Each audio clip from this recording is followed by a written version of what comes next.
Hey man, it's D.Hill, man. I just jumped out the porch with Dirty Glove Bastard. I'm always on top, I'm gon' remind you when you look up. I get fly as hell, I think my closet need an airport. All right, so we got D.Hill off the porch with us today. How you feeling, man? Man, blessed to be here, blessed to be alive. Man, that's real right there, man. With everything that's going on. Yeah, most definitely. Definitely a blessing, man. So yeah, appreciate you coming by today, man. Man, appreciate y'all having me, for real. Yeah, no problem, man. Yeah. So, been making beats since you were 12? Yeah, about 11 or 12. Yeah. Okay. What had inspired you to start making beats at first? Shit, man, I always been a music lover, but 2008 or 2009, the boy Gucci dropped the movie. Gucci Mane dropped the movie.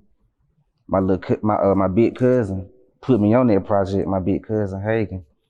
And like, I just was so infatuated with the project. I had to figure out how to get my hands on some beat making software, which just so happened to be FL Studio. So after that, it's just been up ever since, for real. Were you self-taught? Yeah, I taught myself. Okay. Yeah, so when you a kid, it was like a video game, you know what I'm saying? Like the software is like a video game. It wasn't confusing at all. That's why I don't feel sorry for people. People make all these excuses when I was 11 or 12 years old figuring this stuff out. So if I can do it at that age, somebody can do it now. Yeah. Who were some of the producers you looked up to that kind of inspired you to want to start at it as well? Drummer Boy, Zay, Shada Red, Fat Boy, Southside, Sonny, you know what I'm saying? Metro, just, all those guys. I'm influenced by a lot of producers, really. Yeah. What did your first beat sound like? Man, it wasn't the best. You know what I'm saying? I ain't gonna lie. It wasn't horrible, but it wasn't the best. Were you on some trap vibe like those other producers were? Yeah, it's a trap vibe. But see, I didn't have no drum kit, so I had to work with the stock sounds. So it wasn't gonna be hard no way, because the drums wasn't it. So who were some of the first artists to jump on your beats? First artists. Even though it was just people you knew, some locals. My cousin, man. My cousin Flame, really. He really made me start making beats too, because he was a rapper. And I was making beats for him, so him. And later on down the line, like, Marlon Quill, Collision, then the other people started coming after that. Yeah. So how did you get your producer tag? Man, I had typed it in I looked up on the internet, typed the text. And they don't got it out there no more either, just in case I try to bite the drip or whatever. But back then, you could type the text on the internet, and I typed in my name. When I typed it in at first, it didn't really come out right, so I had to type it in a certain way just to make the girl voice say D.Hill. And after that, I just put some effects on it. And I've been rocking with that tag ever since. How long ago was that? I'd say probably about 5 or 6 years ago. Okay. Mm-hmm. Would you ever change it or add another one? Nah, not yet. All right, so what's your creative process like now? I just really find a sound I like. Start from there. Once you find the sounds you like, the melody gonna come to you. Yeah. So I always start off with picking the right sound every time. How many beats do you normally make in a sit down? Anywhere from 2 to 6. I don't never like to overwork myself or burn myself out, so I keep it at a minimum. I'm all about like preserving my creative energy. So I'm not the type of producer to try to make 20 beats a day. I like to preserve my creative energy, so I keep it at a minimum, for real. Do you spend a lot of time working on one beat, or you kind of? It depends on if I'm being experimental or if I'm doing something I'm already used to doing. But most of the time, I like to take my time on them, because the longer you take on it, the better it's gonna sound most of the time. Yeah. Mm-hmm. What's your thoughts on producers using loops? Hey man, there's nothing wrong with using loops if you know how to make your own melodies. And if you sending out loops, try to make enough to where you're not sending them all to the same producer, you feel me? Because artists don't really understand the concept behind loops. They don't really get it like that yet. So if I send a loop to an artist, if I send a beat that I made with an artist with a loop, and another producer send the same beat or use the same loop and send them the beat, it makes it hard for them to pick out which song they want to use. And sometimes they'll be like they might hear another rapper on their beat and they gonna say, man, that nigga stole my beat. Nah, he didn't steal your beat. The producers just use the same loops. So there's nothing wrong with using loops. Me personally, I try to stray away from it as much as possible because like it makes the process difficult when it comes to paperwork and whatnot. So I just like to keep it simple or collaborate with my team and my people. You feel me? But yeah, man, if you use loops, there's nothing against that. There's nothing wrong with that. You just gotta know how to make your own, add drums to your shit. If you only make loops, just don't never limit yourself to only being a loop maker. You see what I'm saying? Yeah. So. Yeah, if you scroll down your IG, man, you see this post you have where you quit your job. And the reason it says on there that I guess your manager wrote was you quit, walked out to pursue his music career. Yeah, for sure.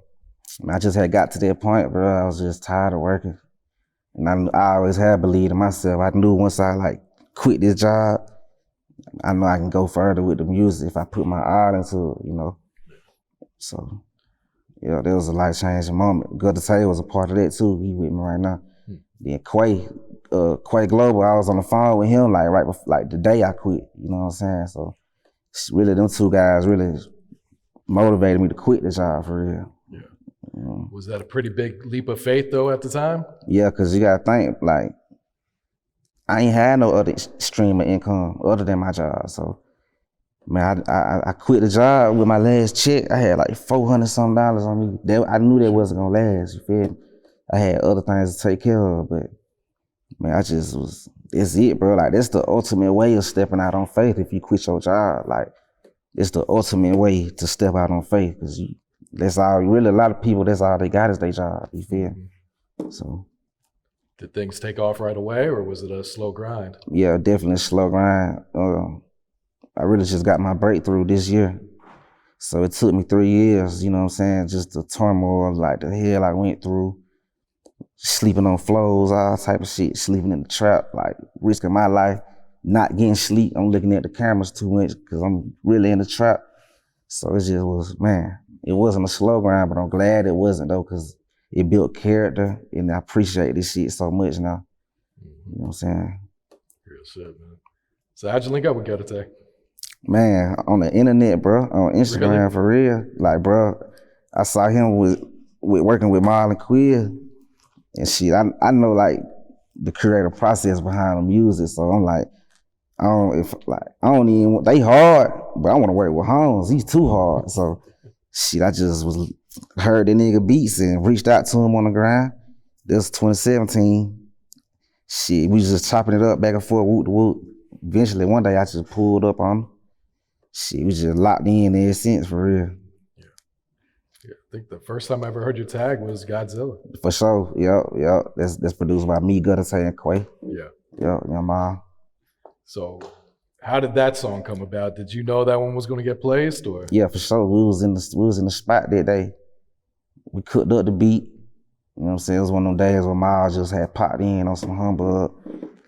And we was wrapping up the beat. The beat was so hard, he couldn't even wait till we put it together. So Gudda Tay got right there and put it together real quick. And he was already right there, so he can pull it up real quick for Miles to rap on it. Shit, that shit happened the same day. We made the beat the same day. He got on it the same day. The cover art was made the same day.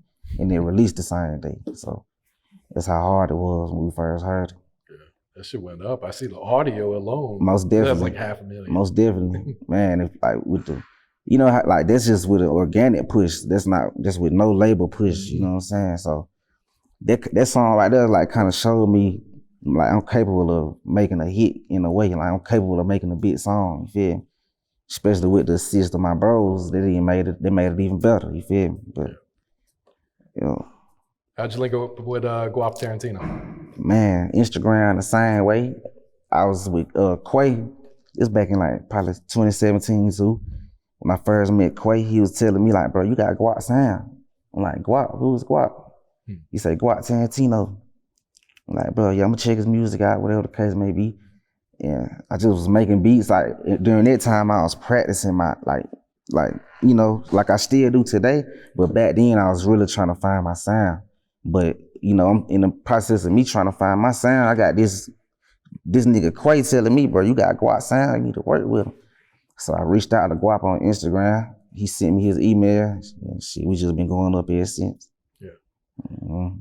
Do you prefer to cook up with the artist present? Not really, because artists are impatient. You know what I'm saying? Then we make shit so hard, they can't wait to get on it. So they be rushing us to get done with it. You know what I'm saying? Like, bro, pull it up. Like, nah, bro, I still gotta add the finishing touches, you feel me? But that's what come with being so hard with this shit. Like, niggas can't wait to rap on it. So I like to work remotely and just send the beats. Then when I know they didn't rap on them, I pull up on them and hear the music. You know what I'm saying? So. Gotcha. So how'd you link up with Future? Through Guap. Okay. Yo, like just me being consistent with Guap.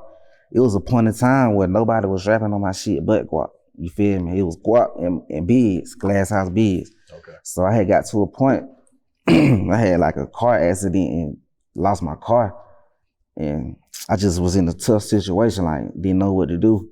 So I'm like, if I don't got a car, I'm forced to lock in. You know what I'm saying? Forced to like really take this shit to another level. So shit, man, like I say, just working with Guap consistently for like 2 or 3 years. One day he was like, Pluto said send the pack. So I already knew what to do, sent the pack. So that was last year. We've been going up ever since too. So talk to us about creating the Life is Good beat. Man, I made that beat in the garage, bro. Like I was on a 30-day cook-up challenge, just trying to make beats 30 days straight. I'm always trying to improve my sound, improve myself.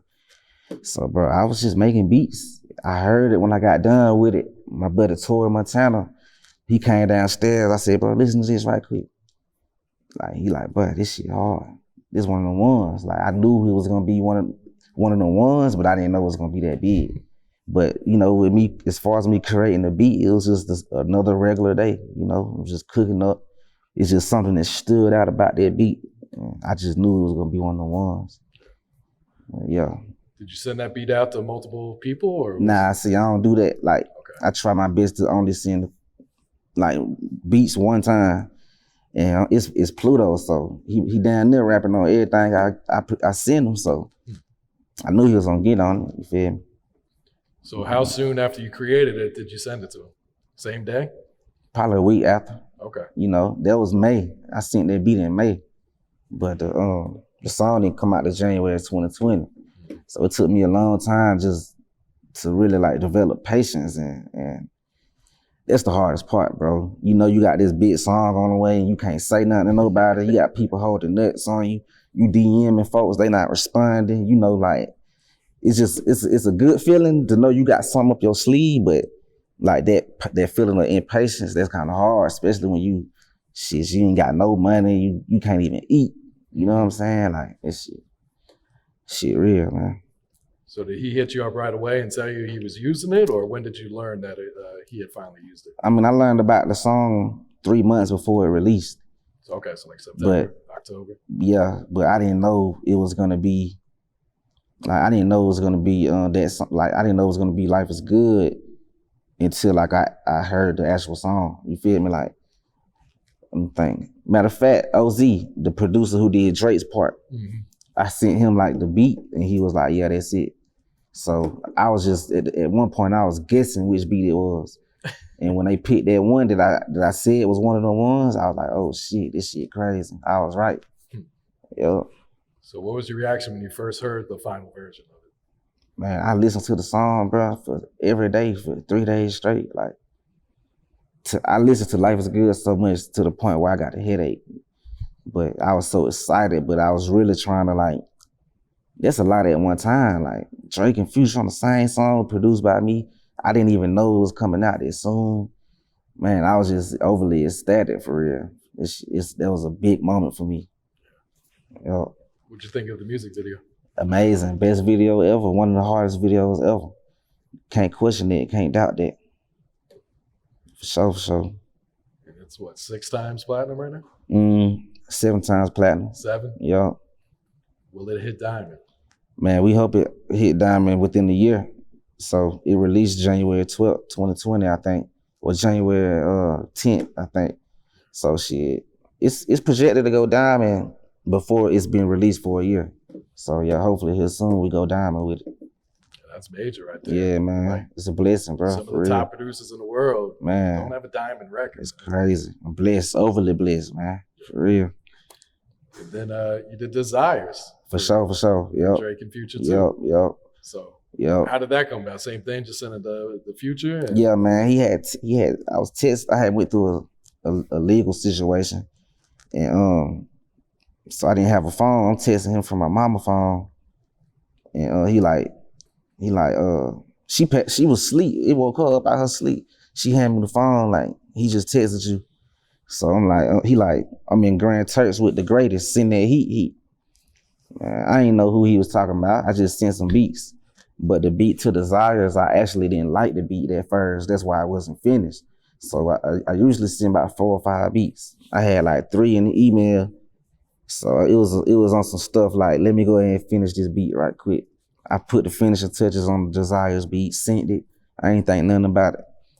And man, they made one off of that one though. Like the beat that I did not like out that pack was the one that ended up being Desires. So yeah, man, it taught me a lesson. Like, finish every beat, always. You never know, for real. And that album just went platinum. What, last week? This week. Yup. That album just went platinum. So that's a Drake plaque. Yep. I'm not gonna collect my plaques until 2025 though. Why is that? Like, I just want to see how many I can get in a 5-year span. I'm on a 5-year marathon, so. How many you think you can get? What's your goal? Do you have a goal? I don't even have a goal as far as like quantity, but I want majority platinum. Gold cool too, but I want majority platinum. Mm-hmm. And you Future and Uzi over your head, right? Yep. That's another one. I had saved that beat specifically for Lil Uzi. I think it was I can't remember which one of my partners told me it sounded like some Uzi shit. So I basically, I was like, bro, I'm gonna save this beat until I get to work with Uzi one day. And I sent it, bro, and it ended up being a single. Oh shit. Yeah. You got anything else on that album that's dropping tonight? It's a few on there. Okay. Yeah. It's a few on there. So how'd you link with Marlo for first and third? Marlo, see, Pluto did that song. And I guess Marlo liked it or whatever, or Pluto did it, sent it to him. He got Baby on it, and the rest was the rest. But yeah, after that though, I actually built the relationship with Marlo through, like, with that song dropping. He was like, bro, send me some more. He was with Pluto, so he was like, send me some more shit. Like, how you be sending Pluto? Like, Marlo call you at 6 in the morning, like, but he make you get up and get to it. You feel me? So. Yeah, man, we had a lot of more stuff too. So, unfortunately, this situation happened. Yeah. Long live Marlo though, for real. Yeah, he was one of the real ones. Yeah. NoCap Mistake, this one just dropped, man. Yeah, for sure. Shout out to NoCap. Shout out to NoCap. I gotta ask you, what's your thoughts on the artwork, man? People either hate it or they love it. I like it, bro, because it built up controversy. You know what I'm saying? He like literally was a piece of steak on the cover. It's kind of crazy. It's like creative, and I knew it was gonna get people talking. You know what I'm saying? So anything to draw attention to the record, that's good to me. Anything, that's not crazy or whatever. So that's good. That was good promo for the situation. Yeah. All right, so Glasshouse Biggs, this Glasshouse 2. You executive produced this one, man. Yeah, I executive produced that. I mostly executive produced all Glasshouse projects. And he hosted by Gudda Tay, because I met Biggs through Gudda Tay. You know what I'm saying? So he always tell me, if it weren't for Gudda Tay, he wouldn't know me. You know what I'm saying? So he always incorporate Gudda Tay to the project, as well as Gudda Tay producing some songs on the projects too. So, but I did that whole project, man. Biggs hard, like Glasshouse Biggs, he hard. And like a lot of people don't really be about what they rap about, but I know for a fact that he is, you feel me? So it just made me gravitate towards working with him even more. Over time, we built the sound up. And shit, we just been rocking it since I met him. So, shit, this shit family, bro, for real. And for people unfamiliar, what all goes into executive producing a full project? Man, with me on that project, I had to find the engineer to mix it. You know, I'm finding the person to do the right cover art, like stuff like that. Picking the songs, determining how long the project should be. Listening to the mixes when the engineer got done, just to make sure it's all good. Make sure it's like before we put it out, it's like a solid body of work, basically. Cause you can't just put shit out. The track list has to be in the right order. I mean, it has to have a tone to the project. You know, you might do a song 2 years, it might be a song from a year or two ago that go on a project today, because sometimes music the songs be too ahead of their time, so you gotta let them age a little bit. But it's a lot, bro. I really get hands-on with it, you know what I'm saying? Like, as far as like the whole creative process about it, from the aesthetics visually to like how it sounds. Like I say, finding the engineer to do it, all that. So yeah, man, it's a lot it's a lot that goes into that process. Yeah. What's some advice you would give some upcoming producers on how to land some placements? Man, don't be thirsty. You know what I'm saying? It's the difference between being thirsty and being hungry for it. I was always hungry for it, still am hungry for success. So I'm not thirsty. I'm not blowing people's DMs up. I'm not being annoying. I'm not expecting nobody to mess with me. You know what I'm saying? And I came in the game knowing like, don't nobody owe me nothing for one. I gotta work for these. Like, never take shit personal. It's business. If somebody don't DM you back, don't be mad, don't complain, don't blow them up. Like, I promise you, everybody who I reached out to, like years ago, they hate the fact that they didn't respond to my DM. Cause then they'll try to message me now and see that I messaged them like a year or something ago. And it just make them feel crazy. So, man, that's my advice, bro. Don't be thirsty, be hungry. Keep God first. I should have said it first. You got to stay prayed up, because times can get rough, times can get tough. Like, it's hard, like when you really, really, really jump out the porch, like that shit really hard. Like, man, you got to have God in those times, for real. Yeah, absolutely, man. Mm-hmm. All right, D.Hill, what's next for you, man? Man, keeping the ball rolling, for real. Trying to get as many placements as possible. Staying strategic, you know what I'm saying? Doing more whole projects with artists, introducing the world to more artists and producers, stuff like that. Mm-hmm. Any last words, any shout outs? Man, shout out to Dirty Glove for having me, for one. I'm saying, shout out to my people. That's all I'm gonna say. Everybody around me. I'm saying, we finna take over the whole industry. Either one placement at a time, one album at a time, but just know they gon' hear us one way or the other.